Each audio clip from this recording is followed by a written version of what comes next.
Bonjour à tous et bienvenue dans cette nouvelle vidéo. Aujourd'hui je vais vous présenter ma pioche à lire du printemps, ma pioche à lire printanière, parce qu'il y a franchement des livres que je préfère lire au printemps et pas durant une autre saison. Je vais vous expliquer un petit peu pourquoi.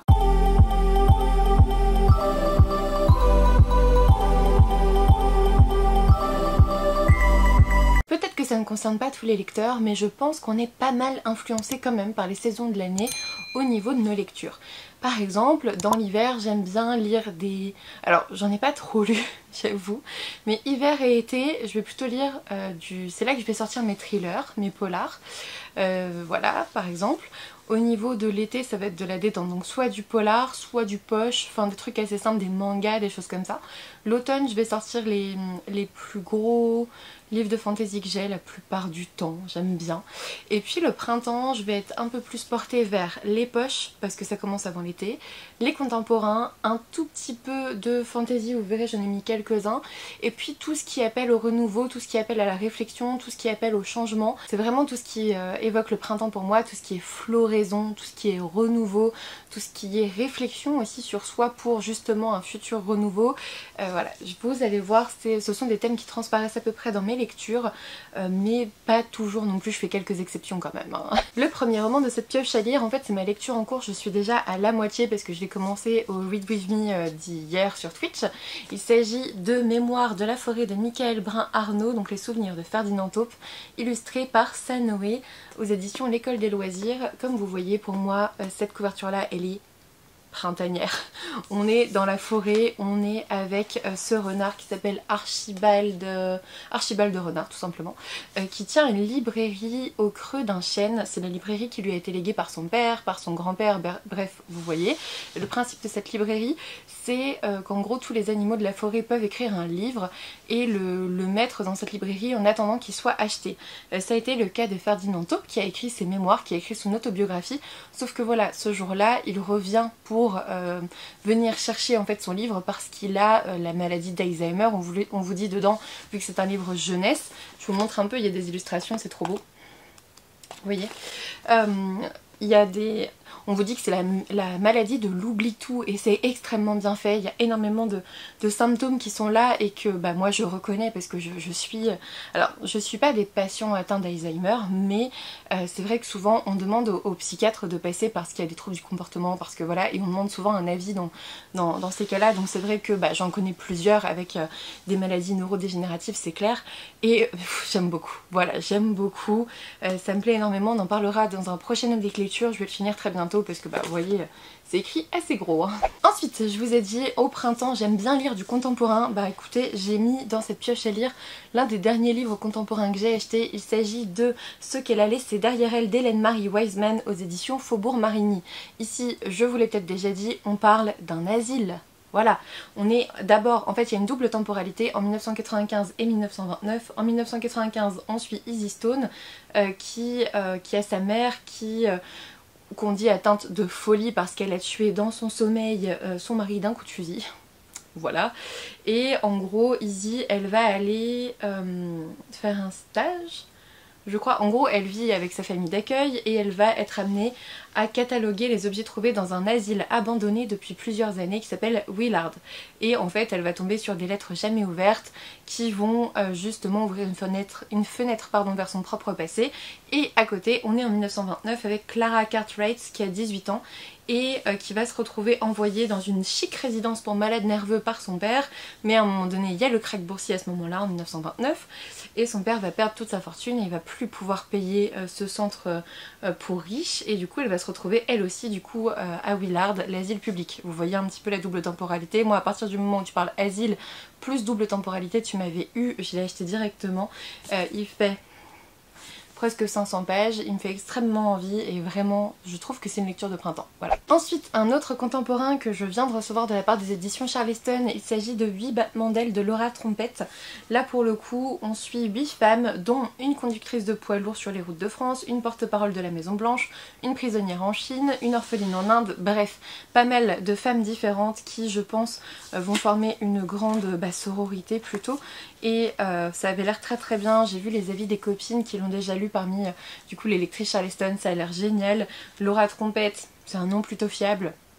On va se le faire très vite. Je trouve que le printemps est aussi... avec Mars au féminin, forcément j'ai un peu plus envie de lire des romans de femmes sur les femmes aussi. Ensuite, on tombe un petit peu dans de la fantasy young adult parce que j'en lis un petit peu tout au long de l'année et que j'en mets quelques-uns toujours dans les pioches à lire. J'ai mis Gallant, je ne sais pas, de Vi Schwab aux éditions Lumen. Là pour le coup j'ai vu pas mal d'avis positifs. Il y a des illustrations, je sais pas si on va tomber dessus. Bah, vous l'avez pas vu. On est tombé sur une illustration mais vous ne l'avez pas vue. La première elle est où? Hop, qu'on se spoile pas non plus. Bah non, ça c'est une page noire. Bon, il y a des pages noires, voilà, il y a des illustrations aussi. Et je connais pas grand chose de ce roman. On vous dit que on suit Olivia Prior qui a été déposée sur les marches de l'orphelinat. Même si elle ne parle pas, elle est incapable de parler, elle est mutique. Elle sait se faire respecter des autres pensionnaires et en gros il lui reste juste un journal intime de sa mère. Plein de dessins étranges et marqués par la folie dont les derniers mots sont « Tu seras à l'abri tant que tu ne t'approcheras pas de Gallant ». Je me suis arrêtée là parce que les résumés Lumen sont toujours très longs et le roman est pas si long que ça, il fait 370 pages. Donc voilà, j'ai vu de très bons avis sur ce roman, j'ai trop hâte de le découvrir, ça c'est clair. Ensuite, histoire de ne pas du tout respecter ce que j'ai dit dans ma vidéo sur mes sagas en cours, j'ai mis aussi Vanja et le loup de Margaret Owen aux éditions Pocket Jeunesse alors que je n'ai pas terminé la saga Merciful Crows de la même auteure. Voilà, je vais faire comme pour Sarah Holland, je vais commencer une nouvelle saga alors que j'ai pas terminé sa dernière, que j'ai déjà commencé. Voilà. Je vous invite à aller voir ma vidéo où je vous dis que c'est la cata, bah regardez, je continue. Mais celui-ci me fait extrêmement envie. Merciful Crows aussi, mais j'adore les tomes 1, je ne sais pas pourquoi. Parce que c'est un nouvel univers et que c'est une vraie découverte, c'est peut-être pour ça. Je vous en ai parlé dans ma vidéo des sorties littéraires, c'est ce roman où on a une princesse qui est accompagnée par sa servante pour épouser le prince héritier. Finalement c'est la servante qui se marie à la place de la princesse, mais la princesse va réussir à retrouver sa place et en gros la servante est condamnée à mort jusqu'à ce qu'elle parle de son histoire. J'ai hâte de voir en fait vers où ça nous mène. Enfin, cette couverture est juste splendide pour un roman de fantasy young adulte. Ça me fait trop envie. Là aussi il y a des illustrations, j'espère que ça me spoile pas. Oh. Non ça va, il y a des doubles pages comme ça, enfin bref. Il a l'air super, j'ai trop hâte. Alors je vous ai dit, on parle plutôt renouveau au printemps. Là clairement ça serait plutôt un livre d'automne, j'avoue. Mais j'ai pas trop envie d'attendre en fait. Il s'agit de The Corpse Queen de Heather M. Herman. Et là vous savez, je vous en ai parlé aussi dans les sorties littéraires. C'est en gros Molly Green qui est une orpheline qui va être recueillie par Ava, sa tante je crois. Et en fait Ava a bâti sa fortune en vendant des dépouilles à des étudiants en médecine. C'est-à-dire qu'elle exhume les morts, les cadavres, et elle donne ces cadavres aux étudiants en médecine. Et Molly elle va se retrouver, donc là c'est à Philadelphie dans les années 1850, elle va se retrouver dans les leçons d'anatomie.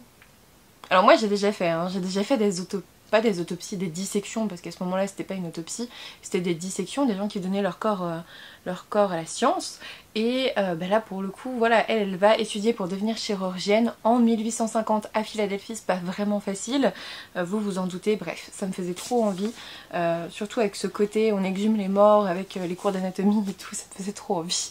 Et il est magnifique, hein, franchement, je sais pas si vous l'avez vu déjà, mais il est splendide. Ensuite, pour quand j'aurai envie d'un petit peu de sombre, j'ai mis Un chien d'enfer de Maxime Herbeau aux éditions Crainte Chimère.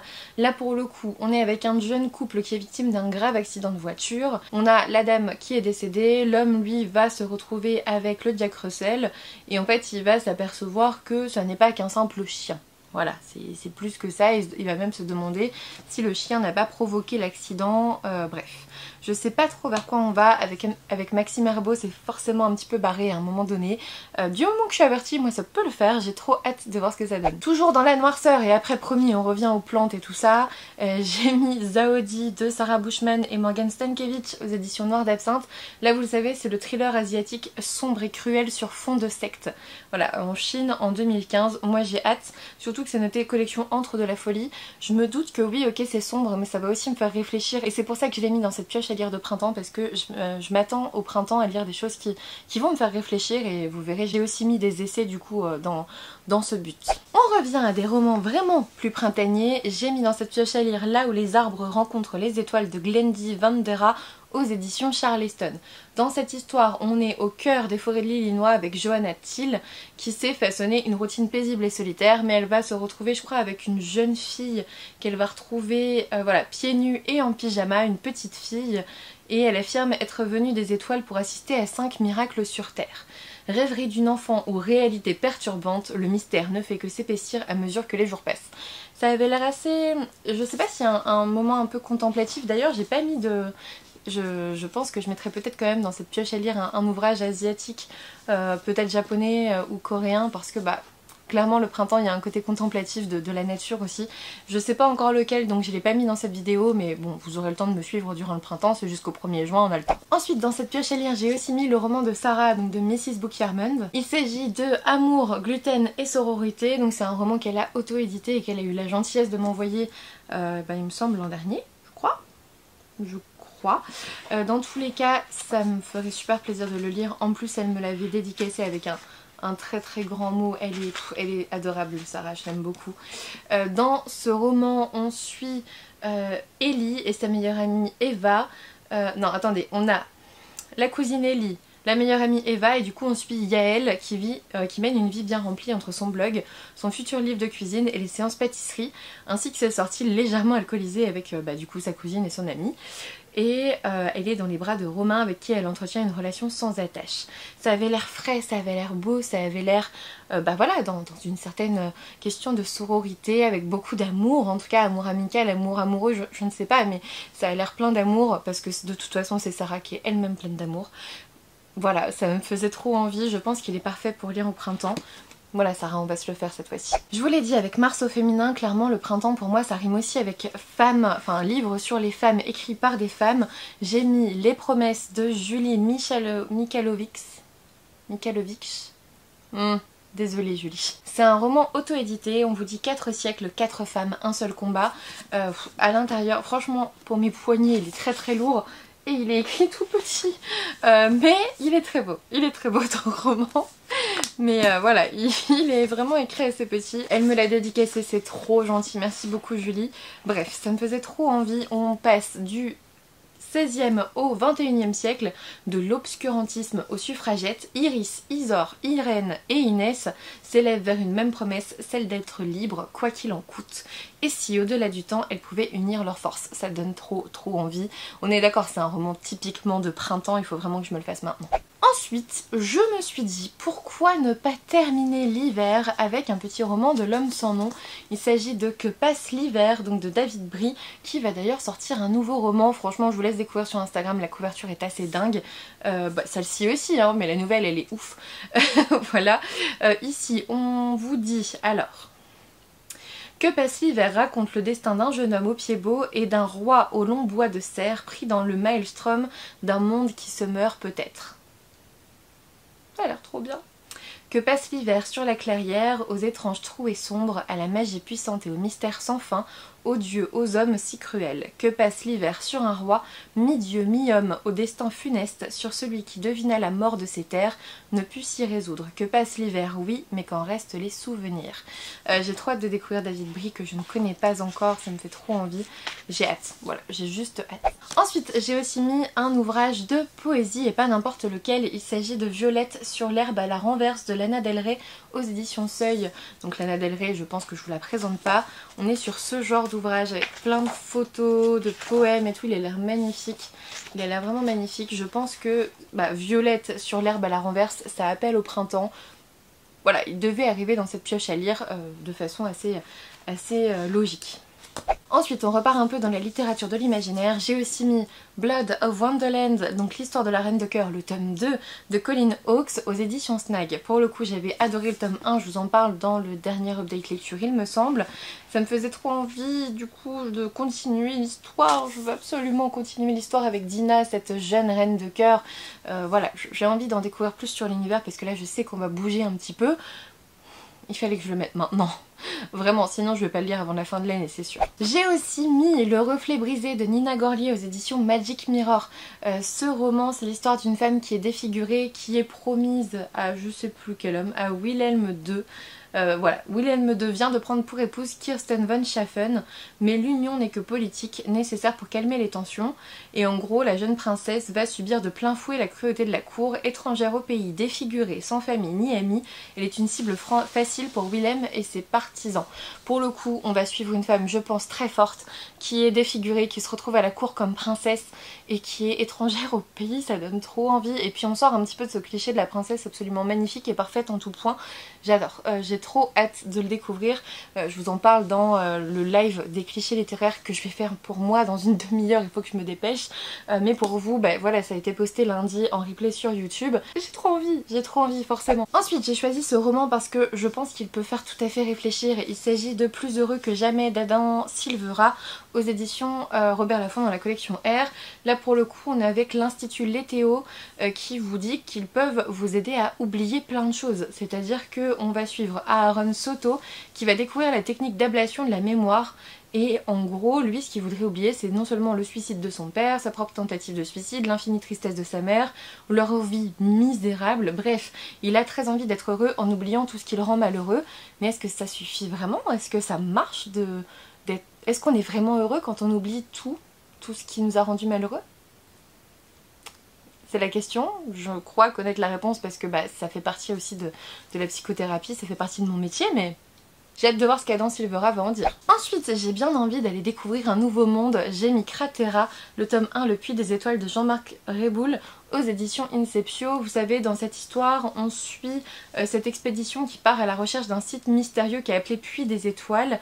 Et en gros, on a un passage vers une planète lointaine vers lequel des hommes sont déjà allés au temps d'Alexandre le Grand. Et du coup, on va partir vers cette destination et découvrir une nouvelle civilisation qui s'est développée. Voilà, c'est ça le mot que j'ai cherché. Qui s'est développée depuis l'expédition d'Alexandre le Grand. Bref, ça a l'air trop bien. J'ai vu un peu l'auteur en live sur Inceptio, ça avait l'air super intéressant, donc voilà. Ensuite, j'ai mis encore un petit peu de Young Adult, mais celui-ci il invite un petit peu à réfléchir sur les relations et puis on dirait une sorte d'aventure. Bref, ça me faisait trop envie, donc voilà, je veux vraiment le lire prochainement. Il s'agit de Ceux qu'il nous faut retrouver, de John Hay, je sais pas, aux éditions Lumen. On suit une jeune femme qui a pour seule compagnie une petite androïde. Elle est sur une île déserte depuis 3 ans. Tout ce qu'elle sait, c'est qu'elle a de la famille qui l'attend au-delà de l'île, au-delà de la mer, mais voilà, elle en sait pas plus. Je lis jamais plus que le premier paragraphe chez Lumen, donc c'est tout ce que je sais. Mais ça avait l'air trop bien, j'ai vu des avis extrêmement positifs, donc voilà. Et puis avouez, franchement, ce roman, avec sa couverture, ça appelle au printemps ou à l'été. Franchement, l'un ou l'autre. Peut-être fin du printemps. Ensuite, celui-ci était déjà dans ma pile à lire de mars et je vous avoue que je vais avoir du mal à attendre l'automne, même s'il appelle plutôt l'automne que le printemps. Je l'ai remis ici quand même. Il s'agit de Souveraine de Laura Sébastien aux éditions Casterman. Vous savez, c'est cette histoire où l'impératrice a façonné ses filles pour qu'elles plaisent au prince héritier des royaumes adjacents, pour qu'elles puissent les marier et puis être la grande impératrice de tout quoi. Ça me faisait trop envie, c'est un petit peu ce que je fais dans les Sims à la campagne. Moi aussi je veux le plus grand terrain d'agriculture et du coup je façonne les enfants pour qu'ils se marient avec la progéniture de l'autre côté. Voilà, je sais pas trop vers quoi on se dirige. C'est une saga fantastique, une série fantastique de toute façon, menée par des héroïnes de premier plan éblouissantes d'après Kirkus Review. Je ne sais pas ce que c'est, mais ça donne envie. Ensuite, j'avais bien envie de voyager un tout petit peu et d'aller par exemple sur une île. Et du coup, j'ai mis Le Mari invisible de Freak Island de Colin Oakley aux éditions Hauteville. Là pour le coup on suit Piper Parrish qui est sur cette île et en gros son mari a disparu en mer mais elle réagit comme s'il ne s'était rien passé, elle continue de lui parler alors qu'il n'est pas là, d'où le mari invisible. Et on va avoir Anders Caldwell qui est envoyé sur Freak Island et qui va y voir ici un certain scoop parce qu'en fait il est journaliste. Bref, voilà, ça me faisait trop envie, ça a l'air d'être une lecture assez légère donc pour le printemps ça peut être pas mal. Ensuite j'ai mis un petit peu de thriller polar aussi. J'ai mis Mrs. March de Virginia Feito aux éditions Le Cherche Midi, dans cette histoire où on suit une femme qui commence à avoir plein de doutes sur son mari. Bref, j'ai pas trop envie d'en savoir parce que j'ai l'impression que j'ai deviné certaines choses, donc j'attends de le lire. Je sais qu'il a pas forcément plu à tout le monde mais ça me faisait envie. Je me demande si cette femme est parano en fait, si elle se fait des films, s'il y a des choses qui sont avérées, si elle délire. Je sais pas, j'attends de voir. J'ai bientôt fini pour cette pioche à lire de mars, j'ai mis 2 essais. J'ai mis Où donc est le bonheur de Marianne Chaillan aux éditions Équateur. On est sur un essai qui questionne justement le bonheur, cette notion philosophique inatteignable pour certains. En cette saison du printemps, je vous l'ai dit, pour moi il y a un côté renouveau, un côté réflexion sur la vie de chacun. Je me dis que ce roman peut m'y aider aussi. Et pareil pour Être à sa place de Claire Marin aux éditions de l'Observatoire. Là justement on va questionner le rôle dans la famille, le rôle dans le travail, la place de chacun, et je pense que c'est une belle chose d'interroger ça. J'attends de voir, en fait je sais pas exactement ce qu'il y a dans ce roman, mais ça a l'air trop bien. C'est philosophique et c'est clairement quelque chose qui questionne beaucoup, et je pense que ça peut m'aider même dans mon métier avec les patients, donc voilà. Et enfin, on termine cette pioche à lire avec un ouvrage qui est un thriller. Il s'agit de La Nuit des Anges d'Anna Tomassi aux éditions Prélude. Là, je sais plus trop, on suit Alice qui est une jeune mère divorcée qui revient dans la ville de son enfance. Et en gros, il va y avoir une disparition de fillette. Ça a déjà eu lieu 25 ans plus tôt avec l'enlèvement de sa sœur. Bref, ça a l'air trop bien, j'ai vu de très bons avis dessus. J'ai pas trop envie d'en savoir plus avant de plonger dedans parce qu'apparemment c'est assez chouette au niveau suspense et tout ça, donc ça peut me tenir en haleine. Voilà, c'est maintenant terminé pour cette pioche à lire du printemps. N'hésitez pas à me dire en commentaire ce que vous aimez lire, qu'est-ce que vous lisez au printemps. Est-ce que vous êtes plutôt essai, thriller, romance, je sais pas, qu'est-ce que vous lisez au printemps. Parfois je peux lire quelques romances, mais là j'avoue il y en a pas trop qui ont attiré mon attention pour l'instant. On verra, vous savez très bien qu'une pioche à lire ça peut évoluer au fil du temps, et puis surtout ça n'est pas une pile à lire, je peux lire les romans dedans au gré de mes envies et pas forcément la terminer, ça c'est important. Je pense qu'au niveau pression c'est super important. N'hésitez pas à me dire en commentaire quel livre vous avez prévu de lire durant ce printemps, donc jusqu'au 1er juin. Vous verrez, je suis pas sûre de faire des piles à lire au mois, du coup on verra, je ne sais pas, parce que là je pense qu'on retrouvera dans ces piles à lire la plupart des livres que j'ai mis ici. J'ai décidé de faire plutôt une pioche à lire de printemps cette fois-ci parce que justement quand je fais une pile à lire au mois, une pioche à lire pardon au mois, je m'y tiens pas vraiment en ce moment, donc voilà, on va faire par saison et puis on verra plus tard si on change. Dans tous les cas j'espère que ça vous a plu, n'hésitez pas à me laisser un petit pouce bleu, à vous abonner si ça n'est toujours pas fait, et puis moi je vous dis à bientôt pour une nouvelle vidéo.